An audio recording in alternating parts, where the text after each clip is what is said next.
Yes, welcome back mga ka-daily rides and pag-usapan natin ang issues ng Maxi scooter na to after 1 year mahigit na paggamit. And mapapansin nyo, medyo shiny na siya, hindi na siya matte. So thank you sa AutoGoat. Next time, pag-usapan natin about dun sa ceramic coating na ito sa AutoGoat. Let's go!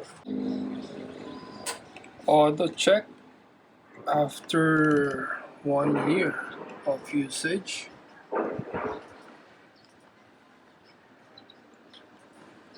There. So, naka-18 na tayo. 18,000 kilometers. Going 19. Ayan. So, isa sa panel na to, isa sa mga issues. Ayan. Pag nag-handbrake ka, ayan. So, makikita nyo yung pin na yan. Madalas pag nayuyug-yug, hindi na siya bumabalik. So, there's something problem sa siguro may problema lang sa sa pindutan nito, nag-stuck up. So yan, isa yan sa mga issues. And then another issue for me is this windshield. No, maliit para sa isang almost 5'10" in height. So pag tinaas natin to, nasa helmet ko na yung tama ng hangin. So, for me, it's better na nakababa to. So, yan, isa yan sa mga issues.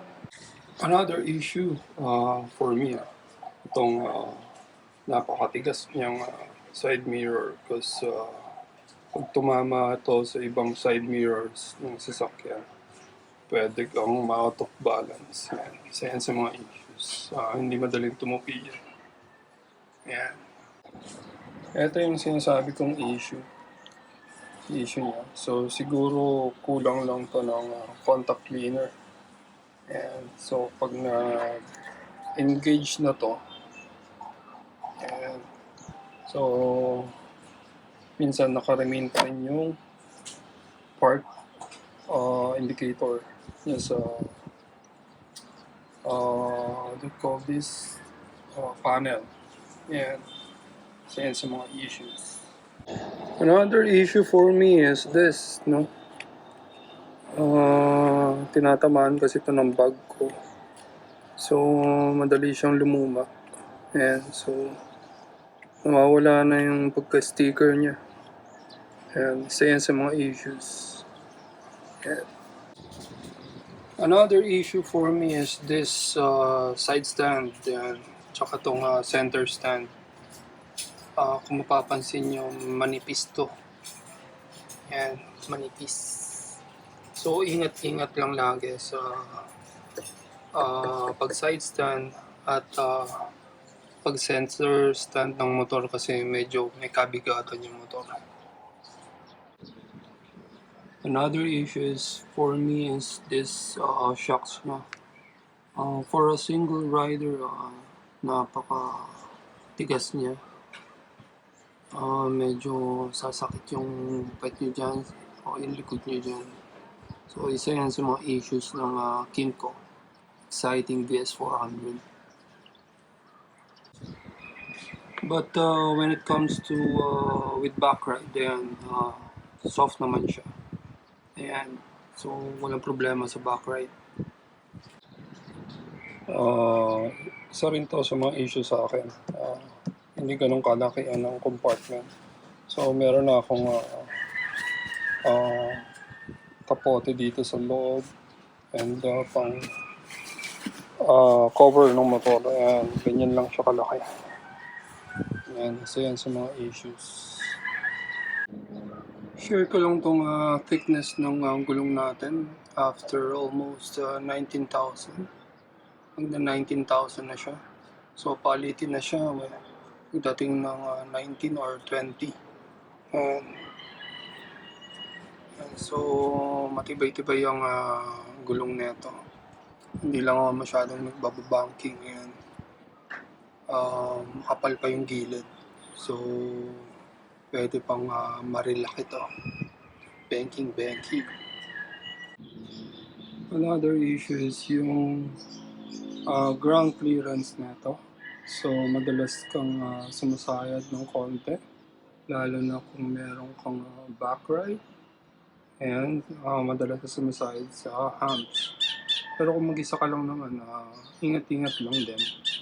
Wag mo ibabagsak agad yung harapan para hindi ka sumayad ng matindi. Isa pang issue dito pag meron kang backride, lalo na pag umuulan, and basa na yung likod ng backride niya. And so, ewan ko kung anong remedyo nila dyan. Pwedeng remedyo dyan. And so, medyo maputik yung likod ng backride nyo kung meron kayong backride. And so that's it mga ka-daily rides. Yan yung mga na-experience ko dito for more than a year na paggamit natin ng exciting VS400. Yan yung mga issues para sa akin sa height ko. Yan.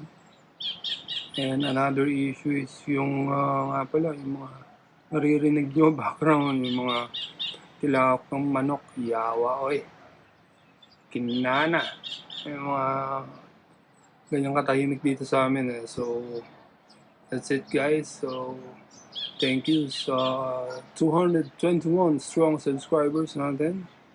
Pag hindi ka pa nakapag-subscribe, subscribe ka na. Libre yan, chong. Thank you sa mga day ones natin dyan. So, that's it. Isa lang sa masasabi ko sa mga ganitong klaseng maxi scooter. 4 kips na yan.